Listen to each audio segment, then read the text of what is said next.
brincar e o desenvolvimento infantil. Olá, meu nome é Beatriz Bel, sou terapeuta ocupacional e hoje nós vamos falar um pouquinho a respeito de como o brincar interfere no desenvolvimento infantil.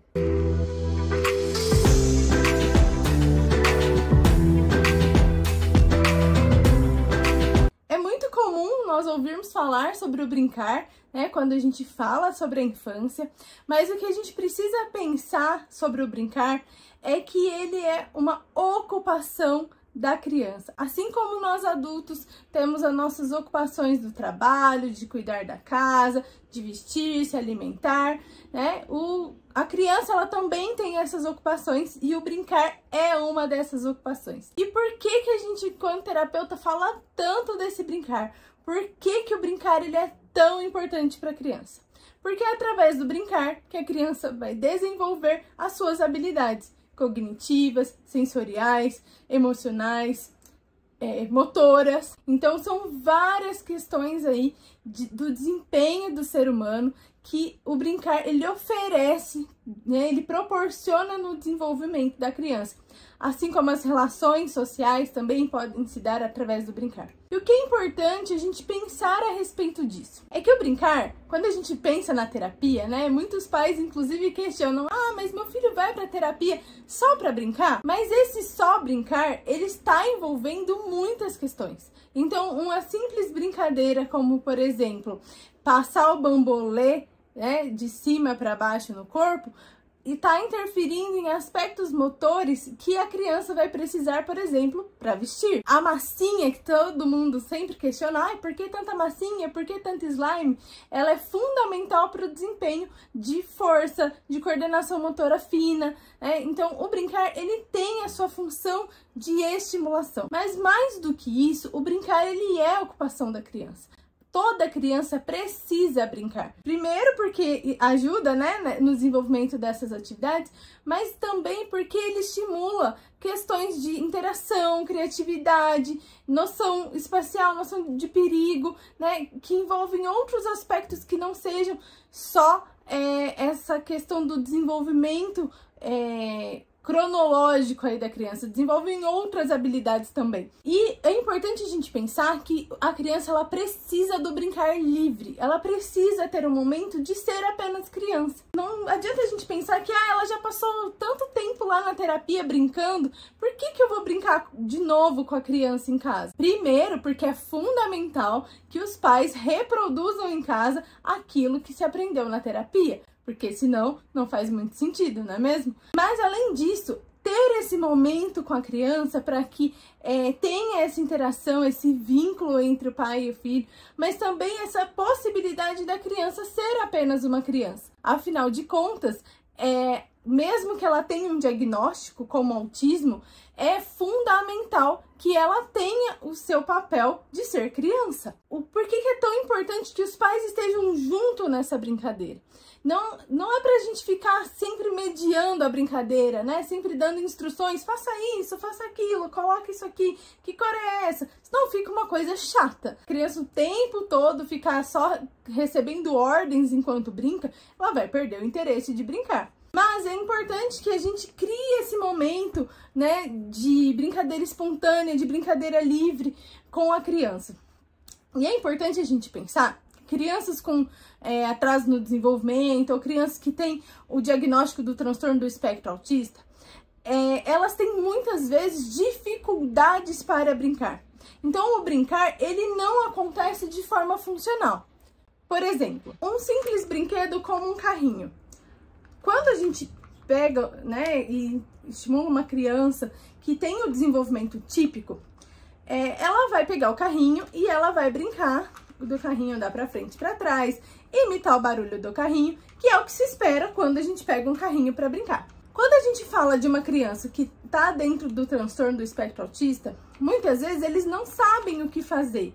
Tá? Não são todas as crianças, mas isso acontece com alguma delas. Esse acontecimento, essa dificuldade de dar função ao brincar, pode acontecer por diversos fatores. A rigidez comportamental, que a gente já falou por aqui, pode acontecer por não saber cognitivamente o que fazer com o objeto. Pode ser uma dificuldade de planejamento motor, então ele vê, ele sabe o que fazer, mas ele não sabe como começar uma ação motora para desempenhar aquela atividade. Então é por isso que é tão importante que nós adultos estejamos perto da criança para ajudá-la nesse processo, para ajudar a criança a entender qual é a função daquele objeto.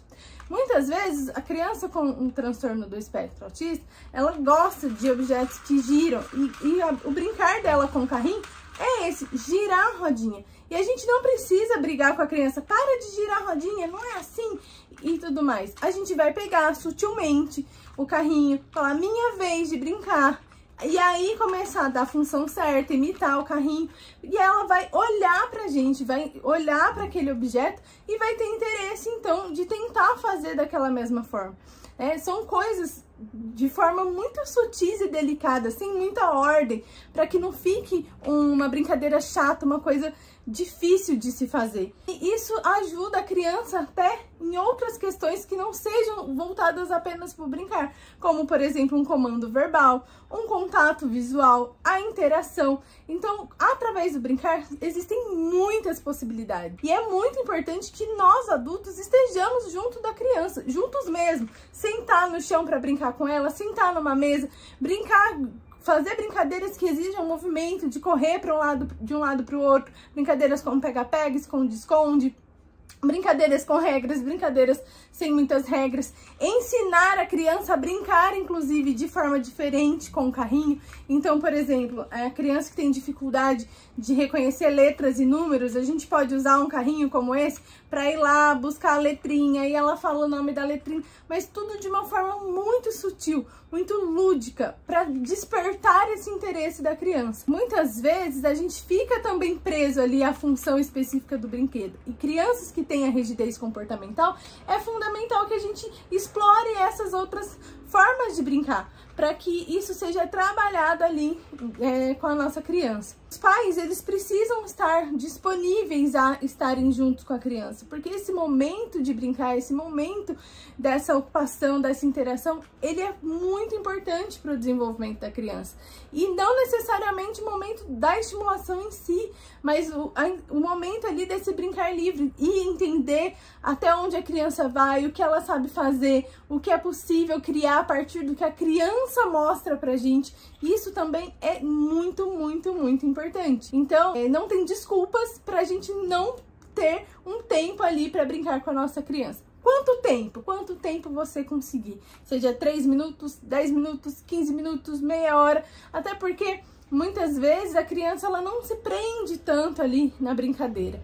E quando a gente dá essa possibilidade da criança brincar, a gente acaba amenizando outras questões, como, por exemplo, o uso excessivo de telas. Então, o brincar, ele tem muito significado, ele é muito importante, e ele associado à atividade física, né? Muito importante a gente não esquecer que a criança, ela precisa de movimento. Vamos evitar de ficar só ali sentado na mesinha. Vamos fazer brincadeiras de correr, de brincar, de pular, né? Coisas que eu fazia na minha infância, por exemplo, pular amarelinha, pular corda, né? Hoje a gente vê que as crianças têm bastante dificuldade em fazer isso, e crianças com autismo que têm uma dificuldade na integração sensorial, que muitas vezes tem alguma disfunção, que tem uma dificuldade aí nessas questões motoras mais globais, é fundamental que a gente estimule esse tipo de atividade para que elas tenham um bom desempenho na escola, que elas tenham um bom desempenho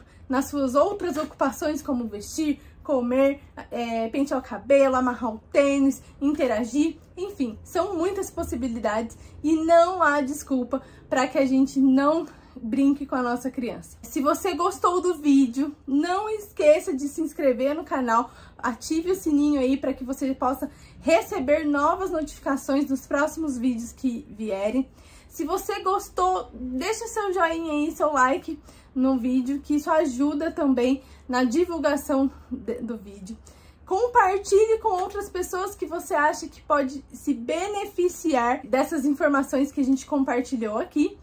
E também não esqueça de deixar seu comentário, tirar suas dúvidas. Eu estou aqui à disposição para ajudar vocês. É isso e até o próximo vídeo.